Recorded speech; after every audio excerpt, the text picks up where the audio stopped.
Hey, this is Rocky Mountain Cold Cases. I'm Rachel, and that's Adam. I'm Adam, and that's Rachel. Well, we are a podcast that, as it says in the name, looks at cold cases in the Rocky Mountain region, which would include Utah, Colorado, New Mexico, Wyoming, Idaho. Montana. Ooh, nailed it. Is it? That's it. Oh, wow. I double checked on a map It via was the just Google like- machine. It just felt like it was such a short list because we both were saying individual ones, so it didn't. Anyway. No, it's six states. And I did, in fact. Does Arizona count? Well, not according to this map. Oh, okay. It does not, according to the map. I was looking up random facts today. Yeah. Are you ready for it? Sure. It's from BuzzFeed, so it might not be that accurate. Oh, okay. But it's ketchup was sold as medicine in the 1930s. Ketchup was sold as medicine. Yeah, 30 years before Heinz started bottling and selling the stuff as a condiment, an Ohio physician named Dr. John Cook Bennett thought the tomato-based product was as good as Pepto-Bismol. He said it could cure diarrhea and indigestion, and even concentrated ketchup into pill form to sell to the stomach achy masses. I venture to say he was not that great of a doctor. No, probably not. There was also, well, getting into that, like there was a class I took, and it was talking about the what the heck was it? It was talking about a guy that sold. Well, there's a couple of those. There's the women's tonic guy. Oh, yeah. Yeah, and then there's another dude that was basically sewing, I think, the testicles of a goat into like other men or something goofy like that. But why? Supposedly it was to help men that had infertile problems, or like they weren't able to have kids or offspring. And yet men rule this world. But they think an extra testicle from a different animal is going to help.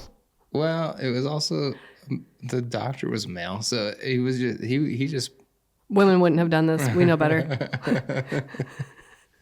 yeah. Well, all I know is I will not be sewing extra testicles to anybody, but I will be offering you ketchup next time you have a tummy ache. Oh, interesting.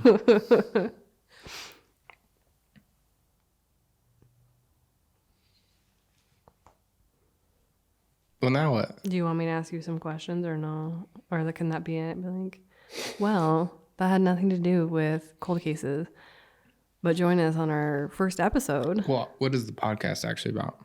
I said that at first. You did? You didn't listen? I did. I said, remember when we listed off the states? Yeah. Yep. But we didn't like get deep into it. What else is there to get deep into?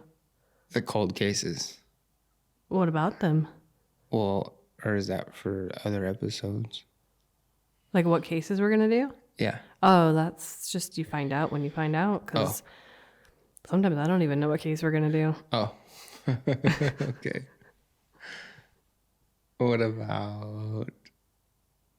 the questions you got? Okay. So, Adam, you're pretty notorious for your true crime knowledge. You are a scholar in such things. Can you tell me what a cold case is? It's a. Do you hear that?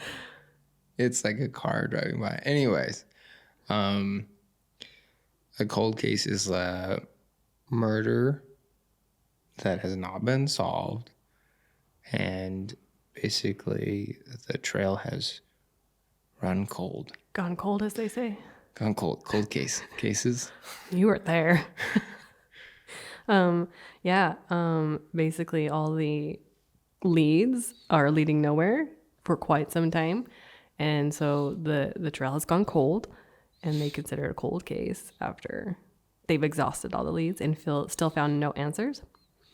But I They will should say, watch Sherlock Holmes. He would fix it. if only he was real. No, I think he is. No, he's a fictional character. Really? 10 out of 10. Are you sure he's not like Do you want me to Google that built mess? off of another guy? Like based on? Yeah. Is it the dude who like sewed the testicles onto people? No. No way. I know he's a fictional character. I don't know. You know who would probably know?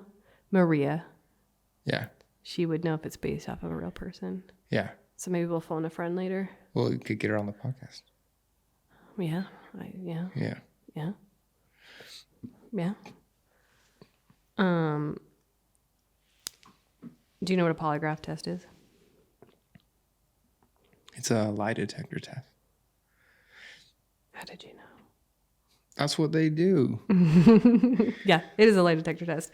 So basically they put like some tubes around your torso to measure your Tubes? some rubber tubes or electrical sensors, according to the American Polygraph Association. Oh, like a heart rate monitor. Pretty much, but it doesn't monitor your heart rate. It monitors your respiratory activity. Like you're breathing? Yeah, your breathing. You know, like when you're panic, you breathe a lot harder. Yeah. And then they'll put like, this is 2 small metal plates or disposable adhesive electrodes attached to your fingers to record your sweat glands. You'd think it would go in the armpits, but whatever. You never had one? Have you had one? No. No. It's like, hot take. Let's dive into that. And then they do a blood pressure cuff for your cardiovascular activity. So your heart rate? Yeah, like, but like yeah. an EKG? Yeah, but like with the cuff, not with like the Oh. tubes around your belly, chest. Yeah. And then based on those rates changing, they'll be like, you're a liar. But here's the thing. They're not to be trusted. Is anybody? No. No. I don't trust anybody No, anymore. they shouldn't. So they are not really reliable. They're not admissible in court. People will administer them like crazy to like quote unquote rule someone out, but like they're just useless. They're useless. Because people with like high anxiety, exhibit A, would probably fail a polygraph because my heart rate would be going crazy and my breathing would be irregular, and they'd be like, you're a liar. And I'd be like, I think just being hooked up to the thing. yeah. Like, I wasn't there. I was at a crumble. I swear. Without a crumble. Oh, yes. Okay, so how long do you have to wait to report an adult missing?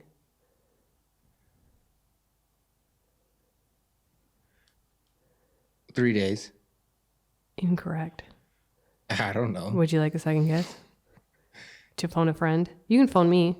You don't have to report them. No, you don't have to. So people are free to go missing, MIA, go wherever if they're adults. That's not against the rules, the law. But you can still report someone missing at any point. They'll tell you probably 24 hours, 48 hours. That's what like a lot of the cases have in them. You report that person missing, and if they won't take the case, you're supposed to go find someone who will. So do that whenever. But yeah. So when like someone goes to the gym or the grocery store and you're like, well, they didn't tell me. I mean, technically you could. They'd probably recommend, hold on, let's call some like friends or that person and see if we can locate them before we pull out all the stops. But yeah. Yeah. They'd probably call the gym. For you, maybe. Yeah. That's a pretty good safe bet to call the gym first. Yeah. I mean, I could just go there and look for you. I'm in the sauna. Yeah, you're in the sauna. But yeah, okay. So join us for more riveting conversation about cold cases on our next official first episode. Yes. Please like, follow, subscribe, like. Do all the things Yeah. and then some. Yeah. There'll be more of these. Are you done? Yeah, I'm done. You're done. Yeah. That's why I closed out. So I should hit stop?